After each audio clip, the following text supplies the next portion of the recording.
All right, guys. The person of Christopher Musa has been removed by by President Tinubu, right, from attending his office as Chief of Defense Staff. All right, so this is a shocking news. But the interesting aspect of this news is that I know a lot of persons are not actually supporting Tinubu's idea. Almost everyone that heard it has said one thing or the other. But shockingly enough, you would also understand that most of the time these guys can actually be there, and a lot of things would happen in the military that if we had a more competent person, those things would not happen, all right? But then what would you do when you don't know who is competent and who is not? Thanks for joining us. This is TVC News at 4. In an effort to strengthen national security architecture, President Bola Tinubu has restructured the service chiefs. The president has appointed General Olufemi Oluyede to replace General Christopher Musa as the new Chief of Defense Staff, while the new Chief of Army Staff is Major General Waidi Shaibu. Air Vice Marshal Sunday Aneke is Chief of Air Staff, while Rear Admiral Aibas is the new Chief of Naval Staff. Major General Emmanuel Diende retains his position as the Chief of Defense Intelligence. The president, in a statement by his special advisor on media and public communication, Sunday Diary, expressed appreciation to the outgoing Chief of Defense Staff, General Christopher Musa, and the other service chiefs for their patriotic service and dedicated leadership. He asked the newly appointed service chiefs to justify the confidence reposed in them to further enhance the professionalism, vigilance, and comradeship that define the armed forces of Nigeria. Has carried out a sweeping reorganization of the nation's service chiefs. General Olufemi Oluyede becomes the new Chief of Defense Staff, succeeding General Christopher Musa. Major General W. Shaibu assumes the role of Chief of Army Staff. Air Vice Marshal S.K. Aneke takes charge as Chief of Air Staff, and Rear Admiral Abbas becomes Chief of Naval Staff. Major General E.A.P. Odinye retains his position as Chief of Defense Intelligence. Now, a statement from the Special Advisor to the President on Media and Communications, Sunday Dare, conveyed the President's appreciation to the outgoing service chiefs for their commitment and leadership. President Tinubu urged the new appointees to deepen professionalism and uphold the unity and vigilance that define Nigeria's armed forces. These appointments are with immediate effect. Today's development follows the National Economic Council deliberations on key national issues, including security. The Council also endorsed President Tinubu's proposal to overhaul and modernize the training institutions across all security agencies, addressing his concerns about the urgent need to renovate, remodel, and re-equip these facilities for optimal performance. Now, from there, the Nigeria police have rearrested human rights activist and campaigner for Free Nnamdi Kanu Now movement after his hearings at the Koji Magistrate Court on Friday, Mr. Amoyele Sowore. Him and a former member of the legal team representing Nnamdi Kanu, his brother, Prince Emmanuel Kanu, and 10 others were able to meet the bail conditions of 500,000 naira with 2 sureties residing in the FCT with valid means of identification and 3 years of tax clearance. But only Mr. Sowore was picked up and whisked away by the police to Kuje prison.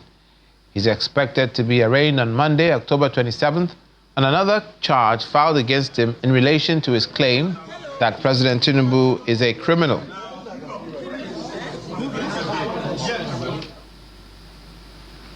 The Federal High Court in Abuja has begun a trial within trial to determine claims of coercion and intimidation raised by defendants in the ongoing prosecution of suspects linked to the 2011 bombing of the United Nations building in Abuja.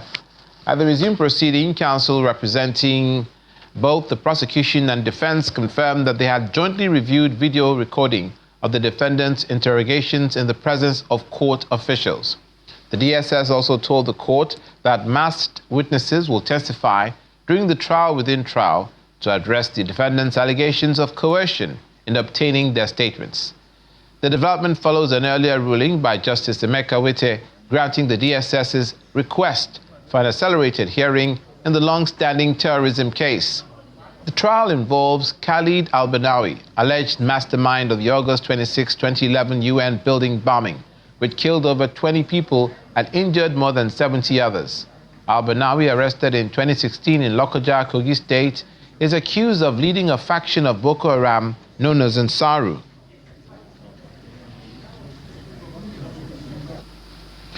Now, the detained leader of the proscribed IPOB, Mr. Nnamdi Kanu, has failed to open his defense in his ongoing alleged terrorism trial before a federal high court in Abuja.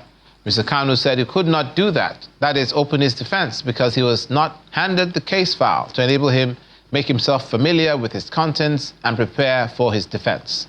Following his inability to commence his defense on Thursday after he sacked his team of lawyers led by former Attorney General of the Federation, Mr. Kanu Agabi, Nnamdi Kanu prayed the court to grant him a short adjournment till the next day.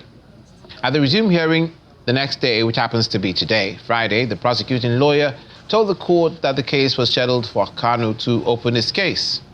When it was his time to speak, he said he will be representing himself. He explained he would not be able to open his defense because he had not been able to get access to the case file, saying that those who are to bring the case file to him are in the custody of the DSS, where it's currently being held. In his words, the few people that would have brought this were precluded from seeing me. He prayed the court for an adjournment to Monday, October 27, to enable him access the file and make himself familiar with the contents. Nnamdi Kanu told the court he was expecting witnesses from all over the world, including the UK, the USA, Kenya, and Ethiopia, and applied for an order that DSS to allow him access people even on Saturday and Sunday for the purpose of preparing for his defense. It was not objected to, following which Justice Omotosho ordered the DSS allow him to receive his visitors on non-working days. It then adjourned till October 27 for the defendant to open his defense, only that the 6 days granted Mr. Kanu to conduct his defense, which began on October 23rd, will not be extended. To politics, the People's Democratic Party seems to be having more hurdles to cross on its path to the planned national convention in November, as members of the PDP from the Northwest region rejected the endorsement of Mr. Tanimu Turaki as a consensus chairmanship candidate from the North. The governors of Zamfara, Bauchi, Adamawa, and Plateau had met with other stakeholders from the North on Wednesday and endorsed Mr. Tanimu Turaki as sole chairmanship candidate for the November 15 and 16th convention in Ibadan. However, barely 24 hours after that, some PDP stakeholders from the Northwest, led by the PDP National Organizing Secretary, rejected the decision of the choice of Mr. Tanimu Turaki and vowed to announce their own candidates ahead of the convention.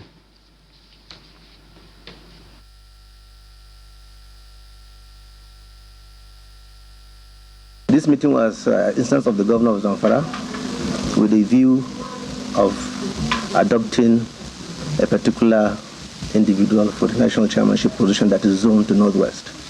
A meeting was held yesterday with other leaders of the other zones of the North, and the name of an individual was supposedly adopted, while the Northwest has not met to agree on that position. That's why we came for this meeting, and unfortunately, that meeting again was postponed.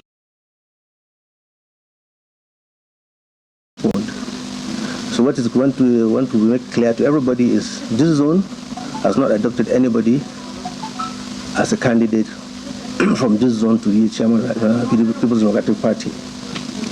There's a lot of resentment due to lack of consultations among leaders of this zone. We believe we are the strongest zone here of the PDP, and the attitude of our leaders in this regard made us to take this position that we disagree with the governor's position of yesterday, and we are going to have our own candidate that will nominate for that position. Despite claims by opposition groups in Imo State that the federal government has refunded the Imo State government all the monies expended in the reconstruction of major federal roads in the state, Governor Hope Uzodinma says not one kobo has he received from the federal government. Speaking at an expanded stakeholder meeting of the All Progressives Congress held at the Emmanuel Iwanyanwu International Conference Center in Owerri, The governor made it clear that even approvals granted by the former administration of late President Muhammadu Buhari are yet to be paid. Our correspondent Itokwe Kute reports. Political leaders, serving and former political office holders, including lawmakers, elected local government officials, other members of the All Progressives Congress, gathered for this crucial expanded stakeholders meeting for the instance of Governor Hope Uzodinma. Setting the agenda and touching on various sectors of the Imo economy, Governor Uzodinma reels out the achievements of his administration from infrastructure and health to security, education, power and urban renewal. We will also now invest money into agric mechanization just for food security, and then do more water schemes for our rural areas and the urban centers. What is very important, that is of critical priority now, is the electricity in Imo State. We must get 24/7 power supply so that we can have an economy in Imo State. So the Light Up Imo project must get into the 27 local governments and then get a distribution network. We are doing already a distribution network. By next month, November, we'll activate Owerri Light, Owerri Town. That is the pilot place. We'll have lights. And then we are moving into Olo, into Okigwe, into Mbise, all that. We are doing not only generation from Ebema, the transmission lines and distribution lines are being worked on now. The governor uses the occasion to dispel rumors that the federal government has refunded the money spent on reconstruction of key federal roads such as the Okigwe-Owerri, Olu-Owerri, Umaya-Owerri, ongoing Owerri-Port Harcourt, Owerri-Onitsha, and Owerri-Akokwa roads. For your information, and quote me, I've built this road from here to Olu, from here to Okigwe, from here to Mbise. We are doing Akokwa. We are doing from here to Omerelu. Federal government has not refunded me penny. Penny. Even the approvals given to us by the former president, none has been refunded. So stop wasting your time writing to Minister of Finance to tell you how much refund. I have gotten no kobo refund.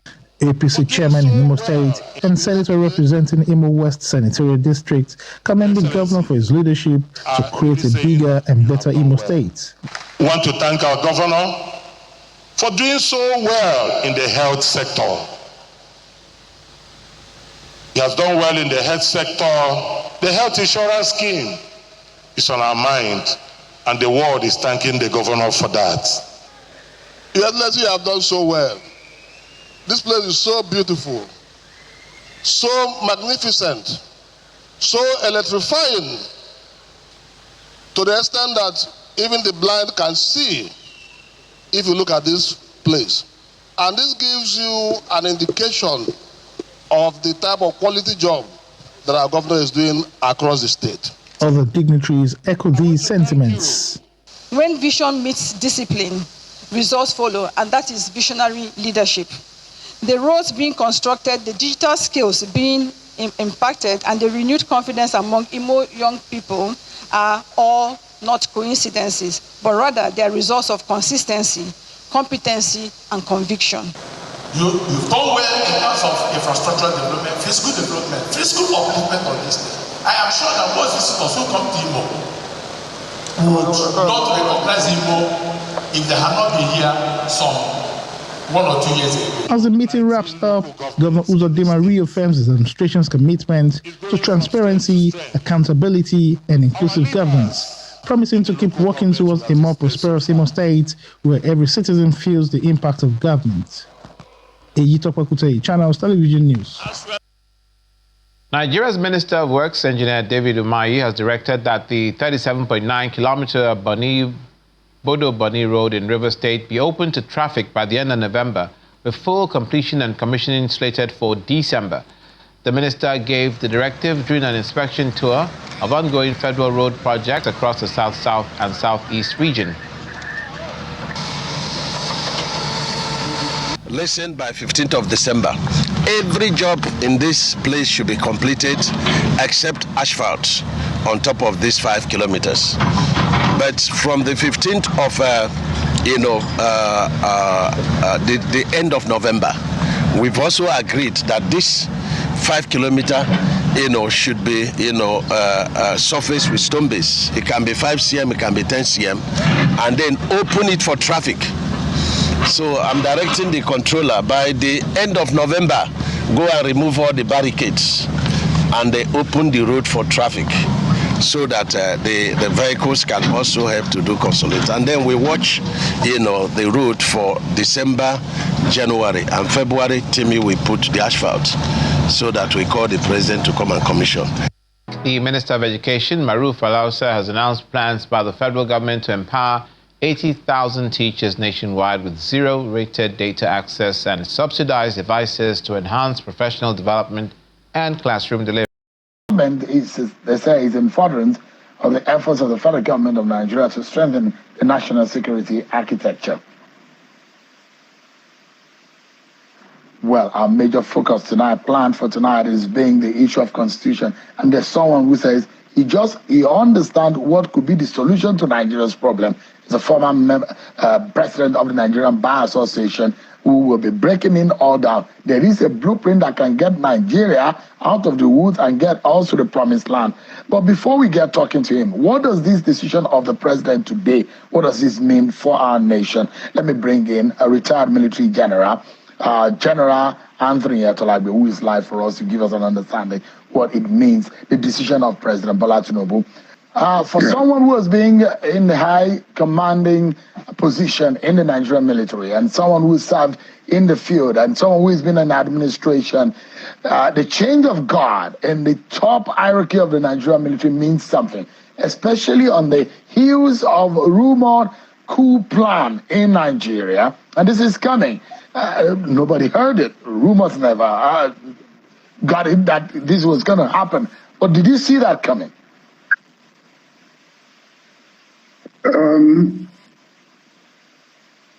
I think there will be some excitement within the armed forces because of this new deployment. And the reason is very simple. This is in line with the harmonized terms and conditions of service, that service chiefs should spend 2 years and at the discretion of the president, perhaps maybe he can give some additional time. And this was the practice until we had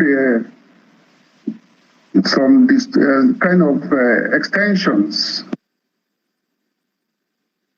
It's not very, very okay for the system. So this is a bold step, a very bold one, and it's going to make the military to align properly with its, the procedures or the necessary steps that needs to be taken in the career progression of officers. When you allow officers to overstay, you dim the light on the head of the other ones that are behind.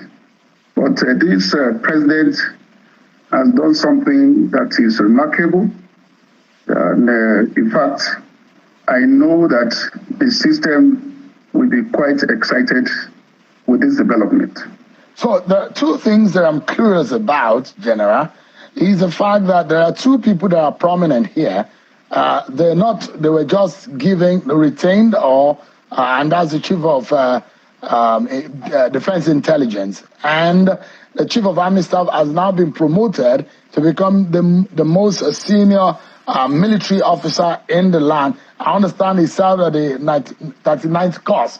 And the new chief of army staff probably served at the 41 course. I mean, if I'm not sure if I'm right with that work, the class of their training.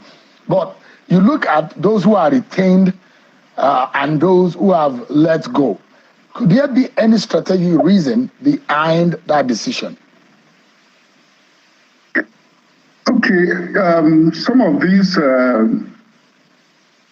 considerations, I think there might not be need for me to start breaking it down for the public. But I want to tell you that from what I know as to the seniority of these officers, they fit appropriately to where they are right now.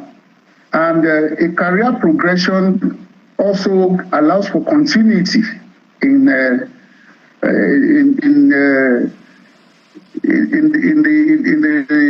operations that are being carried out within the country. So you see a situation where both the CDS and the Chief of Army Staff are people who are coming from the theater and who are perhaps broadly aligned with the security situation within the country. So, to the best of my understanding, look at it, the Chief of Defense Staff is an infantry officer. The Chief of Army Staff is an armored officer. These aligns with proper military career steps that are being taken, not just bringing people to come and serve because of either lobbying and the rest of it. But this is just some perfect guys coming into the right place and then to steer the affairs of the armed forces. But I mean, one is curious though, General, that the question was about the retainment of some of these people. I mean, one would have thought that it was going to be a total clear out, but there must be a strategic thinking about the retainment and how some of others were changed. But the curiosity here is the coup rumor, and the military saying that never happened. The federal government didn't say so much about it, but the military had come out to say there is no iota of truth. But I mean, I'm one person who likes to read in between the lines, and if you look at the statement from the presidency, it speaks volume. And the kind of task that the presidency is putting the new officers to, it means something. It means that something went wrong. And a lot of the times when these kind of changes happen and you don't hear about it, especially those of us who have our ears to the ground, there is something wrong. And I perceive with those who are in the intelligence community who know that there must have been some agitation within the rank and file that have led to some of what we have seen in the past, denial, the rumor, and all of that. The presidency taking this kind of decision, could there be a fire that has been prompted by smoke? Okay. I understand where you are actually coming from, and I think I understand where you are going.